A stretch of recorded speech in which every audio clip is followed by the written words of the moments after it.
Sure. Well, our big distinction is our ability to convert imagery into actionable form. So it's using computer vision tools and mapping tools. In our full application, you can identify an area, let's say it's a gas station, and you want to do some beautification of the gas station. You can say, well, I'd like this area to have new flowers planted, and that area is 500 square feet.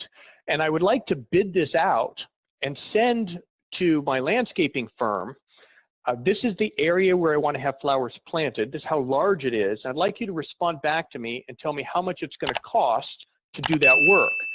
So all of a sudden, the imagery becomes very actionable in that they receive a message with the driving direction link. They can click it. They can drive right to the spot. They can see what was marked on the map. They can provide their response to the bid. And all of a sudden, the aerial imagery has a new life. That's what's different about what we do. Most everyone else is providing pictures, but pictures fall short. They're a 10% solution when really the consumer of the imagery is trying to solve a business problem. That's how we're different.